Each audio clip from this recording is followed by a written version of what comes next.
Hey, Toronto. Welcome to How's the Market podcast. I'm Dave, and this is Ken. Hello, everyone. Good to see you again. Glad to see you've got a nice flowery shirt on for us. Trying to will the good weather to come. I've yet to go out and swing the golf clubs, so I'm holding out for fair weather. I also am waiting for bluer skies. We're going to be talking about some changes to CREA's policy on exclusive listings that's going to start in January next year. And stay tuned to the end because we're going to discuss how this can impact different brokerages.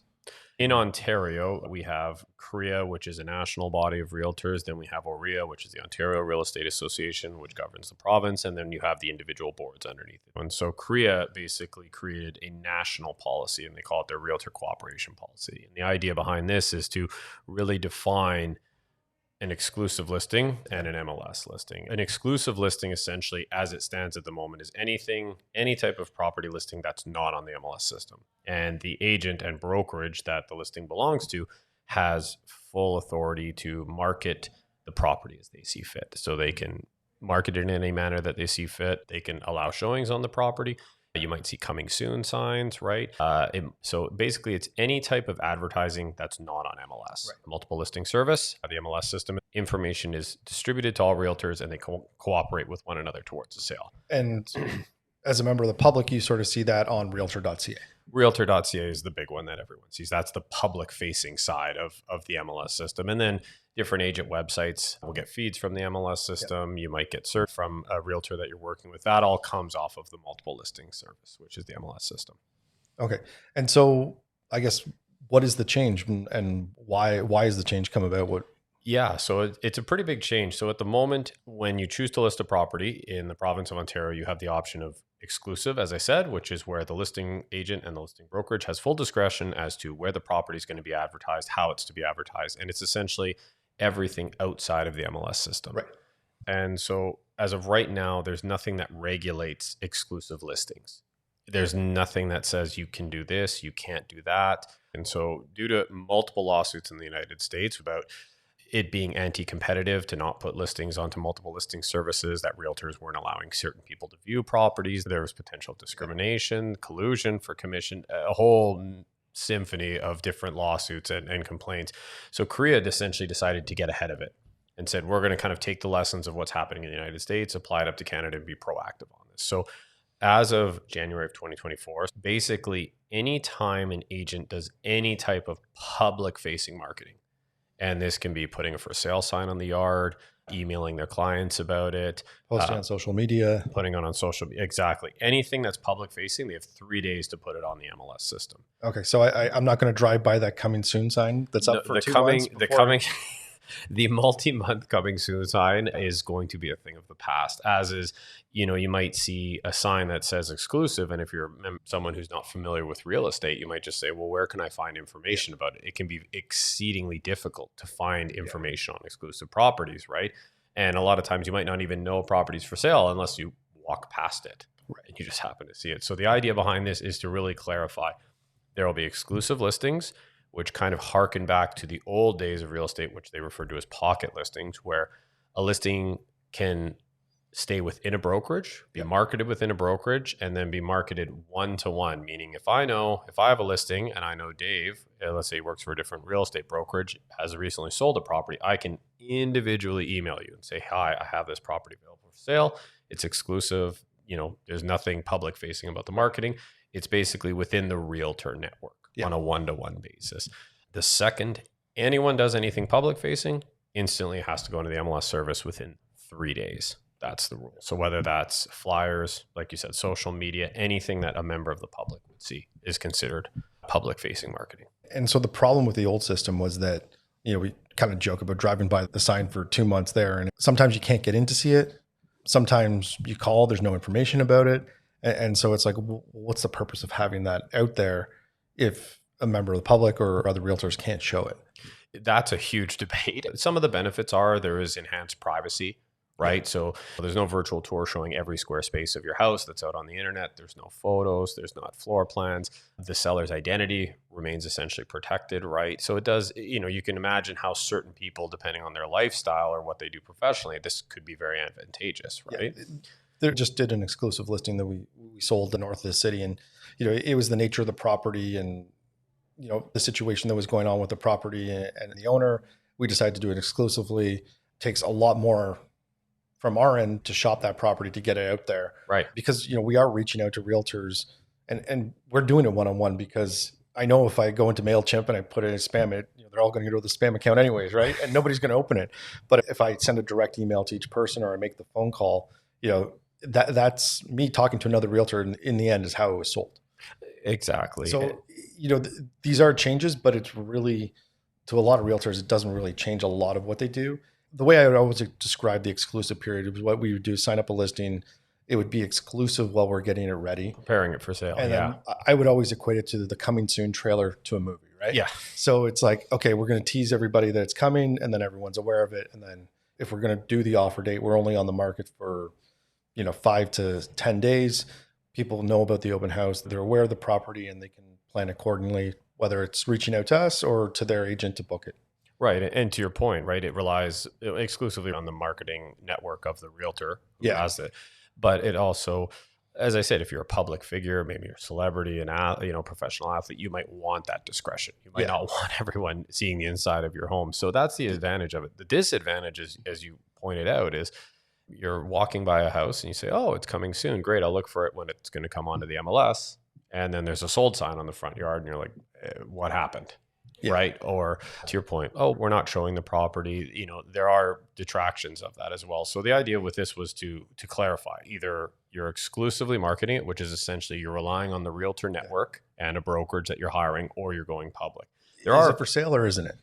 Exactly, right? Like, is the property for sale or not? Now, there are a few exceptions. So commercial properties, businesses, agriculture, new construction. So like a big, large townhouse development or a condo building, and then rental lease properties, because obviously a lot of the time you have tenants and, there's restrictions with photographing tenants' possessions. Mm-hmm. So that's really essentially what it looks like. And each board will enforce it at a local level. To me, I think, as I said, we can argue the pros and cons of it, but this was voted on every single real estate board across the country. So there was a large national vote, and there was some opposition, understandably so. But I think overall, the idea is meant to encourage cooperation and to have the public have faith in the system.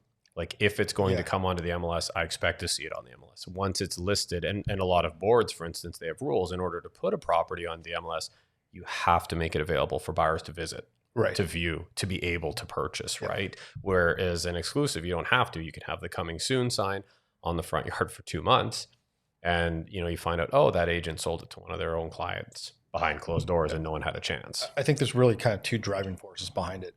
One is the foresight, looking to see what's going on with Big Brother in the States, and seeing the potential class action lawsuits that are coming out of there. And then also there was enough complaints from the public that, hey, this house it says coming soon. I never saw it sold before I got there. So, I think one of the number one fears of buyers is they're going to miss out on that opportunity. So it's like, okay, let's put it to realtor.ca. Let's give everybody a fair shot to go see it, to go through it, and to put an offer in. Exactly. Like, you're either publicly marketing it or you're not. It's kind of, you can't dip your toe in two lakes, right? So either your client requires discretion and there's a reason why it should be done exclusively, and you go that route, or listen, this is a public facing marketing. Let's treat it as such. Everyone has access to the property, to all of the information. And as you say, I think it creates confidence. Like, it can be hyper competitive. That's where the offer date came about.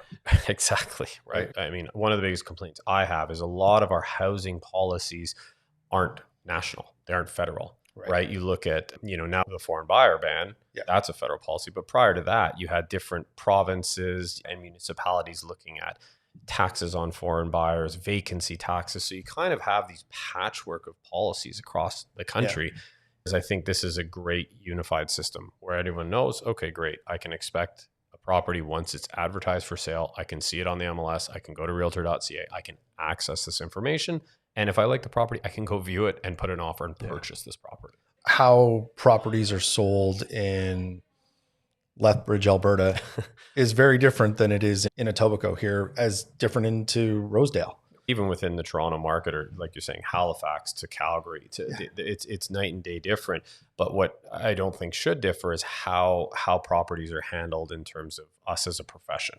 that Right. there's a certain standard, there's a certain I level of agree. services and accountability, and the public can trust that. If you see a sign, if you see some posting on it, you know it's going to be there within 3 days. Exactly. And for people who still require discretion, it exists, but there will be a focus on the realtors network and their brokerages network, Yeah. right? Pocket listings were literally, it was within our brokerage, Right. and that was it, right? Yeah. If you were part of the brokerage, you knew about it. And if you didn't, you didn't. But it doesn't allow for kind of these quasi MLS systems, Yeah. these closed groups that can exist, right? You kind of have all these different apps and third parties vying for information. Oh, give us your exclusive listings. Don't put them on the MLS. We'll market it better. And so now you kind of have all these multiple systems, which in the US is happening a lot. Like some, as you mentioned, There's multiple MLSs even in certain areas, and it makes a messy system. Whereas I see here, one of the major difference between Canada and the States is that CREA actually owns Realtor.ca. In the States, Realtor.com is its private entity, and it's a lead generation for realtors. Exactly. And same with like a Zillow, right? And Yeah. these companies, because there's no single national source of syndicated data, you have realtors basically paying to advertise on these different sites. So the accuracy can be questionable, right? To make it easier for them to find reliable, that being the keyword, reliable information without barriers is a benefit to buyers and sellers. So what does it mean to consumers? If you decide, hey, I've got a property to sell, and for whatever reason, I'd prefer to go the exclusive method, I think it's going to be more selective over which brokerage you're going to. So, who has the most agents, or who has the most active agents, or which brokerage, maybe it's a niche pocket that it has enough agents that can facilitate and they can share within the brokerage that my property's going to get enough eyes on it that somebody's going to want to come see it and put an offer in. Yeah, I think it'll enhance certain brokerages, but I think it'll also enhance agents who have built up a really credible business, who are kind of pillars in their community, because you have the confidence that they have that working network, right? And the best agents already have it. It exists. Yeah. I think to a talented, skilled agent, to a veteran agent, they're just going to say, okay, so I'm putting an exclusive sign in the ground and I'm not going to post it on social media. So I'm going to remove those steps, but I'm still going to do pretty much everything else I was going to do, minus the mass email. It's direct emails or direct phone calls. Exactly. And this is, once again, the benefit of working with a full-time agent that has a track record of success, like the many amazing agents we have here at Sotheby's International Realty Canada. Yes, agents. Tell me more. But it's the truth, and the fact that you've seen it happen is a lot of times, it's a simple phone call. You have a relationship with someone. You can say, hey, I have this property, the seller really would like a high level of discretion.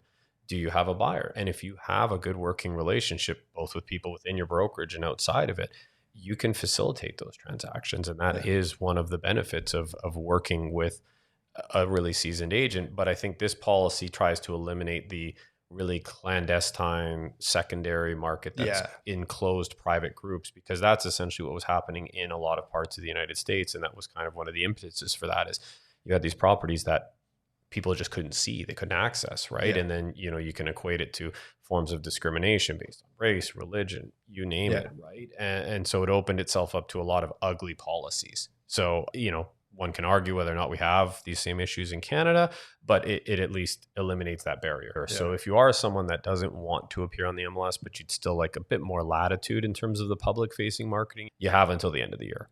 It's interesting that this came out, because when we first started, we were talking about predictions for this year. One of my predictions was, is there going to be more exclusive off-market sales? And I think there has been. I mean, it's harder to track, but I know within our office, I've seen an increase in them.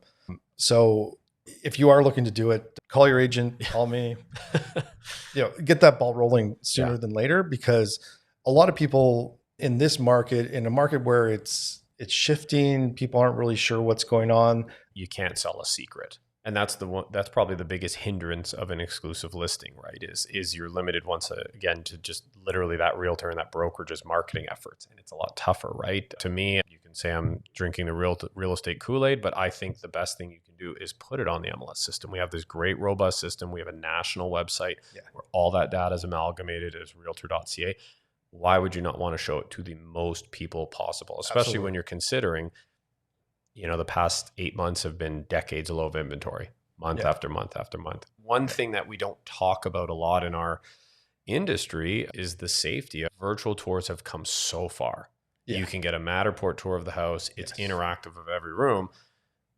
all that's out there on the public. Yeah. And, you know, if your family's still in that home, there might be reasons why you don't want that information out there, right? So if you have any questions about exclusive, feel free to reach out to myself or Ken, and be happy to discuss it with you. And we'll see you next time. Thank you very much, everyone. Cheers. Take care.